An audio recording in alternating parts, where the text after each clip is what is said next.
ANMR ನ್ಯೂಸ್ಗೆ ಸ್ವಾಗತ. ಚಿಂತಾಮಣಿ ನಗರದ ಎನ್ಆರ್ ಬಡಾವಣೆಯ ನಗರಸಭೆ ಕಚೇರಿಯ ಹಿಂಭಾಗದಲ್ಲಿರುವ ಗುರುಸ್ಪರ್ಶ ತಾಯಿ ಮತ್ತು ಮಕ್ಕಳ ಆಸ್ಪತ್ರೆಯಲ್ಲಿ ವಿಶೇಷ ಚಿಕಿತ್ಸಾ ಸೌಲಭ್ಯಗಳು ದೊರೆಯಲಿದೆ. ಮಕ್ಕಳ ತಜ್ಞರಾದ ಡಾಕ್ಟರ್ ಕಲ್ಯಾಣೇಶ್ ಜಿ ವಾರದ 7 ದಿನಗಳಲ್ಲಿ ಮಕ್ಕಳ ತುರ್ತು ಚಿಕಿತ್ಸೆ ಜೊತೆಗೆ ಪ್ರತಿದಿನ 7ರಿಂದ ಮಧ್ಯರಾತ್ರಿ 12 ಗಂಟೆವರೆಗೂ ಕಾರ್ಯನಿರ್ವಹಿಸಲಿದ್ದಾರೆ. ನವಜಾತ ಶಿಶು ಆರೈಕೆ, ರೋಗ ನಿರೋಧಕ ಲಸಿಕೆಗಳು, ಒಳರೋಗಿ ಮತ್ತು ಹೊರರೋಗಿ ಸೇವೆಗಳ ಜೊತೆಗೆ ಫೋಟೋಥೆರಪಿ ಮತ್ತು ನೆಬುಲೈಸೇಷನ್ ಸೇವೆಗಳು ಇವರಿಂದ ದೊರೆಯಲಿದೆ.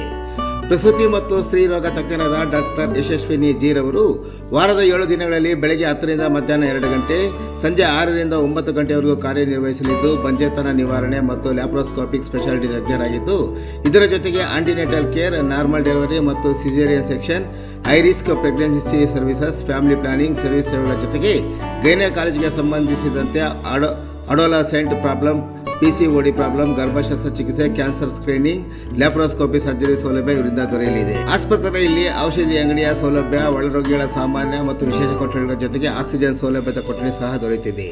ಹೆಚ್ಚಿನ ವಿವರಗಳಿಗೆ ಮೊಬೈಲ್ ಸಂಖ್ಯೆ 7676985401ಕ್ಕೆ ಸಂಪರ್ಕಿಸುವುದು. ಚಿಂತಾಮಣಿಯ ಝಾನ್ಸಿ ರಾಣಿ ಲಕ್ಷ್ಮೀಬಾಯಿ ಕ್ರೀಡಾಂಗಣದಲ್ಲಿ ಅದ್ದೂರಿಯಾಗಿ 77ನೇ ಗಣರಾಜ್ಯೋತ್ಸವ ಆಚರಣೆ. ಸಮಾಜದ ಪ್ರತಿಯೊಬ್ಬರಿಗೂ ಸಾಮಾಜಿಕ ನ್ಯಾಯ ಸಿಗುವವರೆಗೂ ಸ್ವಾತಂತ್ರ್ಯಕ್ಕೆ ಬೆಲೆ ಸಿಗುವುದಿಲ್ಲ. ಸಂವಿಧಾನ ಹೇಗೆ ಇರಲಿ, ಅದನ್ನು ಅನುಷ್ಠಾನಗೊಳಿಸುವವರು ಉದ್ದೇಶ ಸರಿಯಾಗಿದ್ದರೆ ಸಂವಿಧಾನಕ್ಕೆ ಸದಾ ಸಮಾಜಕ್ಕೆ ಅನುಕೂಲವಾಗಿರುತ್ತದೆ ಎಂಬುದು ಡಾಕ್ಟರ್ BR ಅಂಬೇಡ್ಕರ್ ಅವರ ಅಭಿಪ್ರಾಯವಾಗಿತ್ತು ಎಂದು ತಹಶೀಲ್ದಾರ್ ಸುದರ್ಶನ್ ಯಾದವ್ ಅವರು ತಿಳಿಸಿದರು. ಅವರು ತಾಲೂಕು ರಾಷ್ಟ್ರೀಯ ಹಬ್ಬಗಳ ಆಚರಣಾ ಸಮಿತಿಯು ನಗರದ ಝಾನ್ಸಿ ರಾಣಿ ಲಕ್ಷ್ಮೀಬಾಯಿ ಕ್ರೀಡಾಂಗಣದಲ್ಲಿ ಆಯೋಜಿಸಿದ ಗಣರಾಜ್ಯೋತ್ಸವ ಕಾರ್ಯಕ್ರಮದಲ್ಲಿ ಧ್ವಜಾರೋಹಣ ನೆರವೇರಿಸಿ ಮಾತನಾಡಿದ ಅವರು, ಸಂವಿಧಾನ ಆಳವಾದ, ಅಗಾಧವಾದ ಹಾಗೂ ಸುಲಲಿತವಾದದ್ದು. BR ಅಂಬೇಡ್ಕರ್ ನೇತೃತ್ವದ ಸಂವಿಧಾನ ರಚನಾ ಸಮಿತಿಯು ಹಲವಾರು ದೇಶಗಳ ಸಂವಿಧಾನಗಳನ್ನು ಅಧ್ಯಯನ ಮಾಡಿ ನಮ್ಮ ದೇಶದ ಸಮಸ್ಯೆಗಳಿಗೆ ಅನುಗುಣವಾದ ಸಂವಿಧಾನವನ್ನು ರಚನೆ ಮಾಡಿದರು. ಇಡೀ ವಿಶ್ವದಲ್ಲೇ ಅತ್ಯಂತ ದೊಡ್ಡದಾದ ಲಿಖಿತ ಸಂವಿಧಾನವಾಗಿದೆ ಎಂದು ಹೇಳಿದರು. ಸಂವಿಧಾನದ ಅಂಶಗಳನ್ನು, ಆಶಯಗಳನ್ನು ದೇಶದ ಪ್ರತಿಯೊಬ್ಬರೂ ಅರಿತುಕೊಳ್ಳಬೇಕು. ವಿಶೇಷವಾಗಿ ಯುವಜನಾಂಗ ದೇಶದ ಸ್ವಾತಂತ್ರ್ಯ ಇತಿಹಾಸವನ್ನು ವ್ಯಾಸಂಗ ಮಾಡಬೇಕು. ಸಂವಿಧಾನದ ಉದ್ದೇಶಗಳನ್ನು ಅರ್ಥ ಮಾಡಿಕೊಳ್ಳಬೇಕು. ದೇಶದ ಸಮಸ್ಯೆಗಳನ್ನು ಸಹ ಅರ್ಥ ಮಾಡಿಕೊಂಡು ಅಭಿವೃದ್ಧಿಗಾಗಿ ಶ್ರಮಿಸಬೇಕು. ಬಲಿಷ್ಠ ಭಾರತ ನಿರ್ಮಾಣಕ್ಕಾಗಿ ಸರ್ವ ತ್ಯಾಗಕ್ಕೂ ಸಿದ್ಧರಾಗಬೇಕು ಎಂದು ಮನವಿ ಮಾಡಿದರು. ಇನ್ನು ನಗರಸಭೆಯ ಪೌರಾಯುಕ್ತ GN ಚಲಪತಿ ಮಾತನಾಡಿ, ಉನ್ನತ ಶಿಕ್ಷಣ ಸಚಿವ ಡಾಕ್ಟರ್ MC ಸುಧಾಕರ್ ಅವರು ಚಿಂತಾಮಣಿ ನಗರದಲ್ಲಿ ಹಾಗೂ ಕ್ಷೇತ್ರದಲ್ಲಿ 100 ಕೋಟಿಯ ಅಭಿವೃದ್ಧಿ ಕಾರ್ಯಕ್ರಮಗಳನ್ನು ಕೈಗೊಂಡಿದ್ದಾರೆ. ಹಲವಾರು ಅಭಿವೃದ್ಧಿ ಕಾರ್ಯಕ್ರಮಗಳು ವಿವಿಧ ಹಂತಗಳಲ್ಲಿವೆ. ಎಲ್ಲವೂ ಅನುಷ್ಠಾನದ ನಂತರ ಬ್ರಾಡ್ ಚಿಂತಾಮಣಿ ಆಗಲಿದೆ. ಸಾರ್ವಜನಿಕರು ಅವರಿಗೆ ಸಹಕಾರ ನೀಡಬೇಕೆಂದು ಮನವಿ ಮಾಡಿದರು. ಸಮಾರಂಭದಲ್ಲಿ police, NCC, scouts and guides ಹಾಗೂ ವಿವಿಧ ಶಾಲೆಯ ವಿದ್ಯಾರ್ಥಿಗಳ ತಂಡ ಪಥಸಂಚಲನ ಹಾಗೂ ಧ್ವಜವಂದನೆ ನೀಡಿದರು. ಇದೇ ಸಂದರ್ಭದಲ್ಲಿ ಹಲವು ಸಾಧಕರನ್ನು ಸನ್ಮಾನಿಸಲಾಯಿತು. ವಿದ್ಯಾರ್ಥಿಗಳಿಂದ ಸಾಂಸ್ಕೃತಿಕ ಕಾರ್ಯಕ್ರಮಗಳು ಸಹ ಮೂಡಿಬಂದವು. ಇನ್ನು ವೇದಿಕೆಯಲ್ಲಿ DYSP ಮುರಳೀಧರ್, ತಾಲೂಕು ಪಂಚಾಯಿತಿ ಕಾರ್ಯನಿರ್ವಹಣಾಧಿಕಾರಿ S ಆನಂದ್, ಕ್ಷೇತ್ರ ಶಿಕ್ಷಣಾಧಿಕಾರಿ ಉಮಾದೇವಿ, ತಾಲೂಕು ಸರ್ಕಾರಿ ನೌಕರ ಸಂಘ ಅಧ್ಯಕ್ಷ R ಅಶೋಕ್ ಕುಮಾರ್, ವಿವಿಧ ಇಲಾಖೆ ಅಧಿಕಾರಿಗಳು, ಕನ್ನಡಪರ ಸಂಘಟನೆಗಳ ಪದಾಧಿಕಾರಿಗಳು ಮತ್ತು ಸಿಬ್ಬಂದಿ ವರ್ಗ, ನಗರದ ಎಲ್ಲ ಶಾಲೆಗಳ ವಿದ್ಯಾರ್ಥಿಗಳು ಮತ್ತು ಶಿಕ್ಷಕರು ಮತ್ತಿತರರು ಕಾರ್ಯಕ್ರಮದಲ್ಲಿ ಭಾಗವಹಿಸಿದ್ದರು.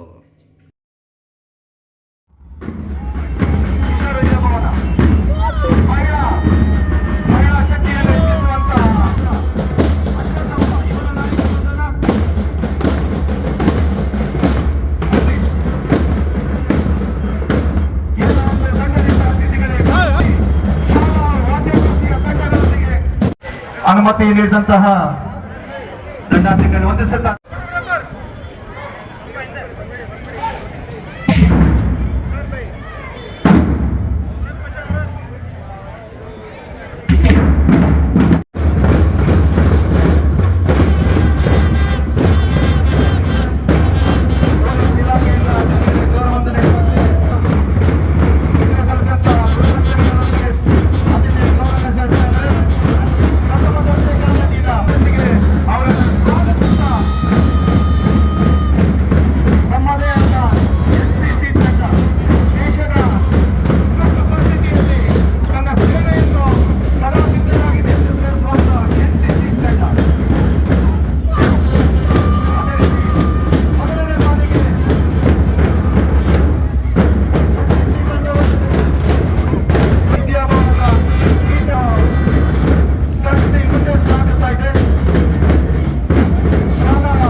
ಸುದೀರ್ಘವಾಗಿ ತಮ್ಮ ಭಾಷಣದಲ್ಲಿ ತಿಳಿಸಿದ್ದಾರೆ. ಕೆಲವೇ ವಿಚಾರಗಳನ್ನು ನಾನು ತಾಲೂಕು ಮಟ್ಟದ ಮಂಡಿಸ್ತಾ ಈ ಒಂದು ಗಣರಾಜ್ಯೋತ್ಸವ ಸಂದರ್ಭದಲ್ಲಿ ಸದೃಢವಾಗಿರುವಂತಹ ಡಾಕ್ಟರ್ ಬಾಬಾ ಸಾಹೇಬ್ ಅಂಬೇಡ್ಕರ್ ಕೊಟ್ಟಿರುವಂತಹ ಒಂದು ಸಂವಿಧಾನದಡಿಯಲ್ಲಿ ನಮ್ಮ ದೇಶ ಮತ್ತು ರಾಜ್ಯಗಳು ತನ್ನದೇ ಆದಂತಹ ಒಂದು ಪಥದಲ್ಲಿ ಮುನ್ನುಗ್ಗುತ್ತಿರುವ ಈ ಸಂದರ್ಭದಲ್ಲಿ ಚಿಂತಾಮಣಿಯು ವಿಶೇಷವಾಗಿ ಈ ರಾಜ್ಯದ ಉನ್ನತ ಶಿಕ್ಷಣ ಸಚಿವರು, ಜಿಲ್ಲಾ ಉಸ್ತುವಾರಿ ಸಚಿವರವರ ನೇತೃತ್ವದಲ್ಲಿ ಅಭಿವೃದ್ಧಿಯತ್ತ ಸಾಗುತ್ತಿದೆ ಅನ್ನೋದ ಒಂದು ವಿಚಾರವನ್ನು ತಮ್ಮಲ್ಲಿ ಮಂಡಿಸ್ತಾ, ನಗರವು ತನ್ನದೇ ಆದಂತಹ ಅಭಿವೃದ್ಧಿ ಕಂಡರೆ ಕೆಲವೇ ದಿನಗಳಲ್ಲಿ ಈ ಒಂದು ಕ್ರೀಡಾಂಗಣವೂ ಸಹ ಸಿಂಥೆಟಿಕ್ ಕ್ರೀಡಾಂಗಣವಾಗಿ ಮಾರ್ಪಾಡಾಗಲಿದೆ. ನಗರಕ್ಕೆ ಹೊಸ ಕ್ರಿಕೆಟ್ ಸ್ಟೇಡಿಯಂ ಸಹ ಬರ್ತಿದೆ. ಕೋಟ್ಯಾಂತರ ರೂಪಾಯಿಗಳ ವೆಚ್ಚದಲ್ಲಿ ರಸ್ತೆಗಳು ಮತ್ತು ಪಾದಚಾರಿ ವ್ಯವಸ್ಥೆಗಳು ಸಹ ಗುಣಮಟ್ಟದಿಂದ ಕೂಡಿರುವುದನ್ನು ನೀವು ಕೆಲವೇ ಒಂದು ತಿಂಗಳುಗಳಲ್ಲಿ ಕಾಣಬಹುದು. ನಾಗರಿಕರ ಸೌಲಭ್ಯಗಳಿಗಾಗಿ ಪಾರ್ಕ್ ಮತ್ತು ಸುಸಜ್ಜಿತವಾದ ರಸ್ತೆಗಳನ್ನು ಸಹ ಕೆಲವು ತಿಂಗಳಲ್ಲಿ ನಮ್ಮ ನಗರಕ್ಕೆ ಸುಸಜ್ಜಿತವಾದ ಪಾರ್ಕ್ಗಳು ಸಹ ಬರಲಿದೆ. ಅದೇ ರೀತಿಯಾಗಿ ಕುಡಿಯುವ ನೀರಿನ ವ್ಯವಸ್ಥೆಗಾಗಿ ಈಗಾಗಲೇ ಕೋಟ್ಯಾಂತರ ರೂಪಾಯಿ ವೆಚ್ಚದಲ್ಲಿ 2 ಕೆರೆಗಳನ್ನು ತನ್ನದೇ ಆದಂತಹ ಉನ್ನತೀಕರಣ ಮಾಡಲು ಸಹ ಈಗಾಗಲೇ ಮಾನ್ಯ ಜಿಲ್ಲಾ ಉಸ್ತುವಾರಿ ಸಚಿವರು ತನ್ನದೇ ಆದಂತಹ ಒಂದು ವಿಶಿಷ್ಟ ರೀತಿಯಲ್ಲಿ ಕಾರ್ಯೋನ್ಮುಖರಾಗಿದ್ದಾರೆ.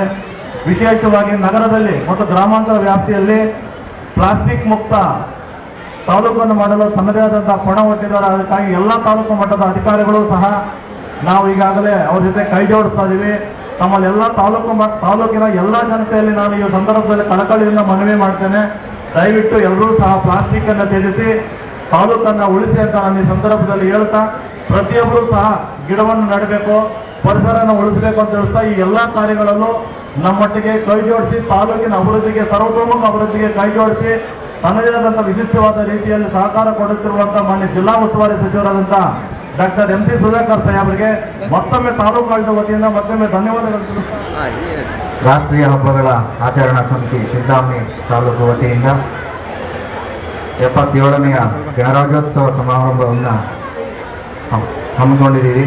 ಈ ಸಮಾರಂಭಕ್ಕೆ ಬಂದಿರುವ ತಮ್ಮೆಲ್ಲರಿಗೂ ಕೂಡ ಸ್ವಾಗತವನ್ನು ಕೊಡ್ತಾ, ಈ ವೇದಿಕೆ ಮೇಲೆ ಆಸೀನರಾಗಿರುವ ನಾವು ಗಣರಾಜ್ಯೋತ್ಸವವನ್ನು ಅದ್ಧೂರಿಯಾಗಿ ಅರ್ಥಪೂರ್ಣವಾಗಿ ಆಚರಣೆ ಮಾಡ್ಕೊತಾ ಬಂದಿದ್ದೀವಿ. ಇದೀಗ 77ನೇ ವರ್ಷದ ಒಂದು ಗಣರಾಜ್ಯೋತ್ಸವವನ್ನು ನಾವು ಈ ದಿನ ಆಚರಣೆ ಮಾಡಲಿಕ್ಕೆ ಬಂದಿದ್ದೀವಿ. ಆದರೆ ಪ್ರತಿ ವರ್ಷ ಮಾಡ್ತಾ ಇದ್ದೀವಿ, ಪ್ರತಿ ವರ್ಷ ಇದ್ರ ಬಗ್ಗೆ ಅರಿವು ಮೂಡಿಸುವಂಥ ಕಾರ್ಯಕ್ರಮ ಆಗ್ತಾ ಇದೆ. ಆದರೆ ಎಷ್ಟರ ಮಟ್ಟಿಗೆ ಗಣರಾಜ್ಯೋತ್ಸವದ ಏನು ಭಾವ ಇದೆ, ಗಣರಾಜ್ಯೋತ್ಸವದ ಅರ್ಥ ಇದೆ, ಗಣರಾಜ್ಯೋತ್ಸವದ ಒಂದು ಪ್ರಾಮುಖ್ಯತೆ ಇದೆ, ಇದು ಎಷ್ಟರ ಮಟ್ಟಿಗೆ ಸಮಾಜದಲ್ಲಿ ಅರ್ಥಕೊಂಡಿದ್ದಾರೆ ಅನ್ನೋದು ನಾವಿನ್ನ ಅದರ ಬಗ್ಗೆ ತಿಳ್ಕೋಬೇಕಾಗಿದೆ. ಪ್ರತಿ ವರ್ಷ ಗಣರಾಜ್ಯೋತ್ಸವ ಅಂದರೆ ಒಂದು ರಜಾ ದಿನ, ಒಂದು ಸಿಹಿ ಕೊಡುವಂಥ ದಿನ, ಇಷ್ಟಕ್ಕೆ ಮಾತ್ರ ಸೀಮಿತವಾಗದೆ ಗಣರಾಜ್ಯೋತ್ಸವದ ಪ್ರಾಮುಖ್ಯತೆಯನ್ನು ಅರ್ಥಕೋಬೇಕು. ನಾನು ಈಗಾಗಲೇ ಪ್ರತಿ ಸಲ ಮಾತಾಡಬೇಕಾದ್ರೆ ಹೇಳಿದ್ದೀನಿ, ಗಣರಾಜ್ಯ ಅಂದರೆ ರಿಪಬ್ಲಿಕ್ ಅಂತ. ರಿಪಬ್ಲಿಕ್ ಅಂದರೆ ಆ ದೇಶದ ಅಥವಾ ಆ ರಾಷ್ಟ್ರದ ಯಾರು ಉನ್ನತ ಸ್ಥಾನದಲ್ಲಿ ಅವ್ರನ್ನ ಆಳುವಂಥ ಒಬ್ಬ ಅಧಿಕಾರಿ ಇರ್ತಾರೆ ಅಥವಾ ಒಬ್ಬ ನೇತಾರರು ಇರ್ತಾರೆ, ಅವ್ರನ್ನ ಅಲ್ಲಿನ ಪ್ರಜೆಗಳೇ ಆಯ್ಕೆ ಮಾಡಿಕೊಳ್ಳುವಂಥ ಪದ್ಧತಿಗೆ ನಾವು ಗಣರಾಜ್ಯ ಅಂತ ಕರಿತೀವಿ. ಆದರೆ ಗಣರಾಜ್ಯ ಅಂತ ಹೆಸರಿಟ್ಕೊಂಡ ತಕ್ಷಣ ಎಲ್ಲರೂ ಗಣರಾಜ್ಯವಾಗಿ ಏನು ಅಲ್ಲಿ ಗಣರಾಜ್ಯದ ವ್ಯವಸ್ಥೆ ಇರಬೇಕು, ಆ ವ್ಯವಸ್ಥೆಗೆ ಅನುಗುಣವಾಗಿ ನಡ್ಕೋತಾರೆ ಅಂತ ಹೇಳೋದಕ್ಕೆ ಸಾಧ್ಯ ಇಲ್ಲ. 77 ವರ್ಷ ಆಯಿತು. 77 ವರ್ಷದ ಹಿಂದೆ ನಮ್ಮ ಜೊತೆನೇ ಸ್ವಾತಂತ್ರ್ಯ ಪಡ್ಕೊಂಡಂಥ ಅನೇಕ ದೇಶಗಳು ಇಂದು ಅರಾಜಕತೆಯಿಂದ ಕೂಡಿ ಅರಾಜಕತೆಯ ಕೆಳಗೆ ಸಾಗ್ತಾ ಇದೆ. ನಮ್ಮ ಜೊತೆಯೇ ಸ್ವಾತಂತ್ರ್ಯವನ್ನು ಪಡ್ಕೊಂಡಂಥ ಪಾಕಿಸ್ತಾನದಲ್ಲಿ ಎಲ್ಲಿಲ್ಲದ ಅರಾಜಕತೆ ನಡೀತಾ ಇದೆ. ನಮ್ಮ ಜೊತೆಯೇ ಸ್ವಾತಂತ್ರ್ಯವನ್ನು ಪಡ್ಕೊಂಡಂತಹ ಬಾಂಗ್ಲಾದೇಶದಲ್ಲಿ ಅರಾಜಕತೆ ಇದೆ. ನಮ್ಮ ಜೊತೆಯೇ ಸ್ವಾತಂತ್ರ್ಯವನ್ನು ಪಡ್ಕೊಂಡಂತಹ ಶ್ರೀಲಂಕಾದವರು ಕೂಡ ಅರಾಜಕತೆ ಇದೆ. ನೇಪಾಳದಲ್ಲಿ ಅರಾಜಕತೆ ಇದೆ, ಅಫ್ಘಾನಿಸ್ತಾನದಲ್ಲಿ ಅರಾಜಕತೆ ಇದೆ. ಆದರೆ ಭಾರತ ಮಾತ್ರ ಸದೃಢ ಗಣರಾಜ್ಯವಾಗಿ 77 ವರ್ಷಗಳನ್ನ ಪೂರೈಸಿ ಮುನ್ನುಗ್ತಾ ಇದೆ. ಈ ಒಂದು ಸಂದರ್ಭದಲ್ಲಿ ಈ ಒಂದು ಗಣರಾಜ್ಯವನ್ನು ತಂದುಕೊಟ್ಟು ಸ್ವಾತಂತ್ರ್ಯಕ್ಕಾಗಿ ಬಲಿದಾನ ಮಾಡಿರುವಂಥ ನಮ್ಮ ಎಲ್ಲ ಹಿಂದಿನ ಸ್ವಾತಂತ್ರ್ಯ ಹೋರಾಟಗಾರರ ಬಗ್ಗೆ ನಾವು ಈ ದಿನ ನೆನೆಸ್ಕೋಬೇಕು. ಅದೇ ರೀತಿ ಸ್ವಾತಂತ್ರ್ಯ ಬಂದ ನಂತರ ಕೂಡ ಅರಾಜಕತೆ, ಏನು ಭ್ರಷ್ಟಾಚಾರ, ಸಮಾಜದಲ್ಲಿ ಅಶಾಂತಿ ಉಂಟು ಮಾಡುವಂಥ ವ್ಯವಸ್ಥೆ, ಅಶಾಂತಿ ಕಲುಹಿಸುವಂಥ ಒಂದು ಏನು ಎಲಿಮೆಂಟ್ಸ್ ಇದೆ, ಇವೆಲ್ಲದನ್ನು ಕೂಡ ದೂರ ಇಟ್ಟು ಜನರಿಗೆ ಒಂದು ಸುವ್ಯವಸ್ಥಿತ ಆಡಳಿತವನ್ನು ಕೊಡುವಂಥ ಕಡೆಗೆ ನಮ್ಮ ಅನೇಕ ನಾಯಕರು ಕಾರ್ಯೋನ್ಮುಖವಾಗಿ ನಮಗೆ ದಾರಿದೀಪವಾಗಿ ಮಾರ್ಗದರ್ಶನವನ್ನು ಕೊಟ್ಟಿದ್ದಾರೆ. 1947ರಿಂದ 2026ರವರೆಗೆ ಈಗಿನ ಒಂದು ವರ್ಷದವರೆಗೆ ನಮ್ಮನ್ನು ಆಳಿರುವಂಥ ಪ್ರಧಾನಮಂತ್ರಿಗಳಾಗಿರ್ಬೋದು, ಮುಖ್ಯಮಂತ್ರಿಗಳಾಗಿರ್ಬೋದು, ಎಲ್ಲರೂ ಕೂಡ ನಮ್ಮನ್ನು ಒಂದು ಬಲಿಷ್ಠವಾದಂತಹ ಪ್ರಜಾಪ್ರಭುತ್ವ ದೇಶದ ಒಂದು ಏನು ಆಶಯಗಳನ್ನ ಇಟ್ಕೊಂಡು ನಮಗೆ ಸ್ವಾತಂತ್ರ್ಯ ಕೊಟ್ಟರು, ಆ ಆಶಯಗಳನ್ನ ಉಳಿಸ್ಕೊಳ್ಳುವಂಥ ಕಡೆಗೆ ನಮ್ಮಲ್ಲಿ ಒಂದು ನಮ್ಮನ್ನು ಕರ್ಕೊಂಡು ಬರುವಂಥ ಒಂದು ಕೆಲಸ ಮಾಡಿದರು. ಇಷ್ಟು ವರ್ಷಗಳ ಕಾಲ ನಮ್ಮನ್ನು ಸದೃಢವಾದಂತಹ ಒಂದು ಪ್ರಜಾಪ್ರಭುತ್ವದಲ್ಲಿ ಒಬ್ಬ ಪ್ರಜೆಗಳಾಗಿ ನಮ್ಮನ್ನು ಮಾಡಿರುವಂಥ ನಮ್ಮೆಲ್ಲ ನೇತಾರರಿಗೂ ನಮಿಸ್ತಾ ಈ ದಿನದ ನನ್ನ ಈ ಒಂದು ಸಂದೇಶವನ್ನು ಮುಗಿಸ್ತೀನಿ. ಜೈ ಹಿಂದ್, ಜೈ ಕರ್ನಾಟಕ ಮಾತೆ.